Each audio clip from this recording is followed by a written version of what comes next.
Morning all. I am wearing Abbotsford gear today. I feel like Abbotsford having won last night means wearing Abbotsford gear. Also, it was a tradition for me before I had the channel that I would wear a jersey of a team that won the night before. And in the playoffs, that was especially true.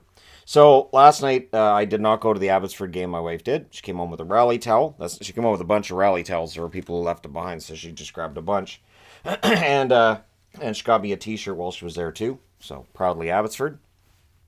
2023 playoffs. It's the first playoff game ever in Abbotsford, so at least with the Abbotsford Canucks. So there you go. Let's discuss the National Hockey League playoffs, though. 4 games tonight, and they've switched the order. So if you're looking for what time games start, it's different tonight. Tampa Bay and Toronto will go at it, 7 Eastern, 4 Pacific start. Tampa Bay, of course, famously won the first game.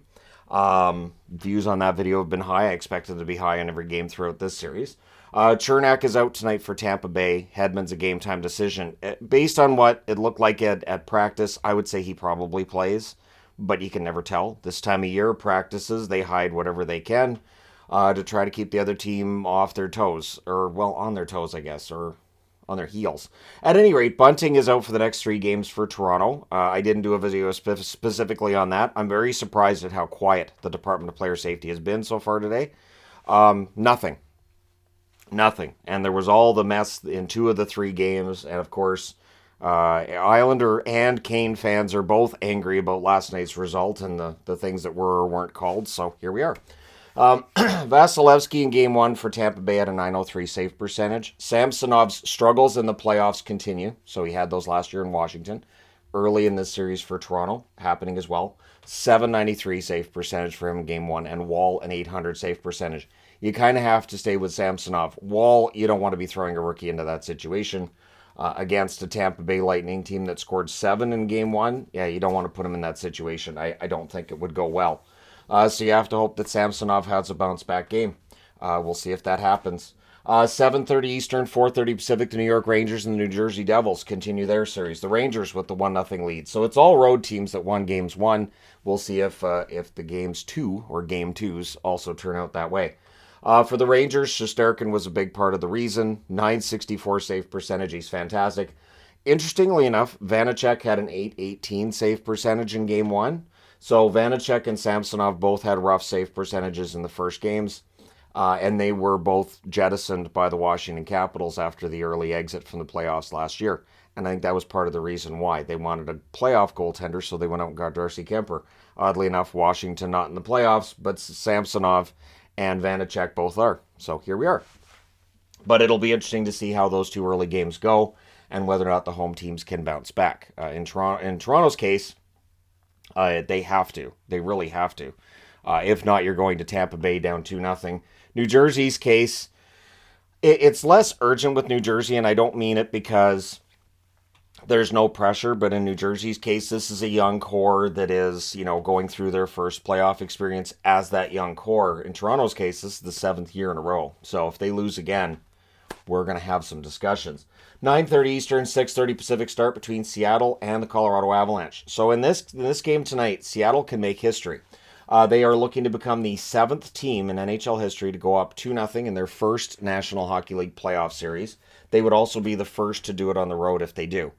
Seattle in that first game, they played such a smart game, and Grubauer was fantastic. 971 save percentage in game 1, whereas Georgiev was a 900 in his save percentage. Really, with Seattle, that was one of the most perfect road games I think I've seen played, and yet at the same time, Winnipeg was kind of doing the same thing with Vegas. So they've just switched the start time. So in Denver, it's at least a half an hour earlier than it was last night. Keep in mind that because these are all double headers, these start times, take them with a grain of salt. It's probably going to be more like 9:50 Eastern, more like 10:20 Eastern. The late start times that I thought would go the way of the dodo once we reach the playoffs have not. They've continued. In fact, now it's a nightly thing, not just on every Wednesday night. So at 10 o'clock Eastern, 7 o'clock Pacific, the Winnipeg Jets in against the Vegas Golden Knights. Winnipeg, of course, leading that series 1-0. Hellebuck, 941 save percentage in game 1. Brossois, 867. So that can't continue if you're Vegas. Wheeler was a +3 in game one. I always see a lot of negativity towards Blake Wheeler. I've never really quite understood why there's the amount of negativity towards Wheeler that there is. I think he's a good player. I do agree that sometimes he gets overplayed, but I still think he's a good player. Eichel and Stone were both a -3. I thought it was telling, too, that everybody jumped on Eichel, and yeah, Eichel didn't have a great game one. I didn't think Stone had a great game one either. And so look for line combinations to get shuffled around by Vegas. Bruce Cassidy's good at adapting on the fly. He's a very good coach. He's a good playoff coach. And so tonight we may see a different lineup for Vegas than we saw in game one. He won't be scared of making a big move. So let me know who you think wins these games in the comments section below. Now, moving on to some news, and from last night, and if you watched the recap of the Islanders-Carolina game, you would know that Teravainin's out indefinitely. He's having surgery tomorrow for a hand that was broken by the stick of J.G. Pajot. It's the kind of slash that is the reason why every stick to the hands gets called. Think back to Mark Methot losing the tip of his finger on a slash from Sidney Crosby, and that wasn't even a penalty at the time. This is a more vicious version of that. And again, I haven't heard anything yet. That happened with 4:24 left in the third period.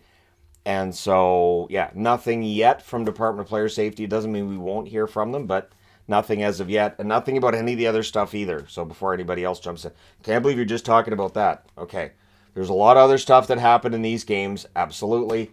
But yeah, so at this point in time, Carolina's without Teravainen for at least the rest of this series. I'm thinking it's going to be a lot longer. If you need surgery for a broken hand, I would think probably a minimum of 4 weeks, probably a minimum, depending on the break and all of that fun stuff. The Sabres are looking to sign two of their stalwarts on the blue line, two of their best young players on the blue line. In Owen Power and Rasmus Dahlin, they want a long-term extension. Now, they are eligible to sign that long-term extension as of July 1st this summer. It'll be a year out from their contracts expiring. And I agree with the Sabres. Get Power signed immediately. Get him signed to a long-term deal because his price is only going to go up next year. Dahlin had a fantastic year. So at the time that he signed that extension with Buffalo, it looked like it was a little bit high, maybe. But they were paying for potential, and he's realized that potential. So Buffalo looking to lock them down, and I fully 100% agree. I think if they keep Power, Dahlin, and a lot of the other young core that they have, I've already talked about Buffalo and how many guys are locked in for a while with that franchise. It sends the right message to the fans. It sends the right message to the players on the team, as well as players looking for a new team to go to. Buffalo will become a more attractive destination for them. So it's all pretty good for Buffalo, just they didn't make the playoffs. So this is being reported today. Bettman doing an interview was kind of confronted about CTE. The NFL came out and admitted, yeah, if you take a repeated shot to the head, it'll probably cause a concussion. Repeated concussions cause CTE. We admit there's a link. The NHL is still in denial on this link. I think the first time I talked about a link between CTE and concussions and the NHL's denial, I think it was 2 moves ago. I have a feeling it was at least 5 years ago the first time I talked about this. There's a whole playlist on this channel on CTE and the NHL's denial of it. And even though they've paid out a settlement to former players, they're still saying, yeah, there's no link. There's no link. And then when it was brought up to him in the interview that there was a published study by 14 doctors in 5 different countries who corroborated that, yes, there's a connection between CTE and actual, pro sports and the head collisions and all that, he answers basically saying you're comparing football to hockey. There's a lot more head contact in football. Yes, the problem is, he said, head contact. You do not need to be hit in the head to get a concussion. It doesn't help, but you don't have to hit your head to get a concussion. I've mentioned this in videos before too. I have seen people who are concussed who didn't actually hit their head. I worked as a first aid attendant in a job where, yeah, people would get shaken up, people would fall down, and I saw concussions where somebody's head never actually struck the floor, didn't hit the wall, and they clearly had a concussion. Eyes glassed over, all that, and you send them straight to the hospital, and ta-da, they have a concussion. So the fact that he said we don't have the same amount of head contact as football tells me Gary Bettman's not a doctor, but it also means that the NHL is still dug in that CTE has nothing to do with the National Hockey League. What I find funny is he says the NHL. He doesn't say hockey. So in other words, maybe the head contact is more impactful if you go over and play in the European League. And I've seen that argued too. When it's, when they're being sued and they're CTE and they go, well, he played in those leagues too, so it could have happened there. Really? You think really that's your stance, is that in the NHL it anyways. So the baffling CTE discussion continues, and Bettman, who I'm sure that the owners are happy he towed the line on this. And I understand too that if the NHL admits that there's some kind of a link, that there is action that would likely happen, but it just makes them look like dinosaurs. It makes them look like dinosaurs. They got their heads in the sand, and it sounds ridiculous to say it out loud, right? Is there a link between hitting a guy in the head and a head injury? No, of course not. It's just like, well, he could have had his foot broken anywhere. Well, yeah, I mean, sure, the puck struck him exactly where his foot broke. That's convenient. It's so weird. But the NHL continues to just keep digging. So I wanted to end on a positive note, because that's not a positive note. It's just one of those frustrating things about covering the National Hockey League. It's one of those things I look at and say, seriously? Like, I know people get mad about all the Arizona talk and the team should be moved. But to me, that's not the frustration. The frustration is not admitting that the sport can be really dangerous to the long-term health of the players who are out on the ice, giving it their all and making the sacrifices. Think about Morgan Barron, for instance. Morgan Barron, 75 stitches in game 1, comes back and plays. As soon as the stitching's done, he's like, I have to go back. And they put a cage on the front of his helmet, and they stick him out on the ice, right? So players are determined to come back and play and put their own safety at risk to do so, and they're not really concerned about it. Their concern is about going out and playing the game. The least the NHL can do when the players are making that sacrifice is to admit there's the risk, and to admit that, yes, this can be dangerous. We need to make sure that A, we're doing everything we can to make sure that there's less risk of getting hurt, and B, take care of players who are hurt in their post-playing career. It's a post-playing career, because it's not like you retire at age 39 and go, well, I'm never going to work again. There's players that happens with, but those are the lucky ones, right? There are still players who are definitely going to have jobs and careers after the National Hockey League career is done. So why not make sure they're taken care of? You have a company that's making about $5 billion a year. You can afford to help out, right? And so that's kind of my opinion on it. All right, now, that being said, pushing that aside for now, last night, the Abbotsford Canucks, they won. They won 3-0 over Bakersfield. So it's a best 2 out of 3. All 3 games would be here in Abbotsford, but if they win tomorrow night, they don't need the third game on Sunday. Sadly, even though I'm a season ticket holder, because of the National Hockey League players, National Hockey League playoffs, I'm not able to go and attend in person, but my wife taking the kids. Apparently last night, Gabriel decided hockey's like the greatest thing, and playoff hockey's fantastic, and he was absolutely just blown away by all of that. And now he wants the reverse retro Canucks jersey because he thinks it's great. And it is a great jersey when you see it in person. So, one thing, too, out of last night's game, if you're a Canucks fan, Max Sasson had 2 goals.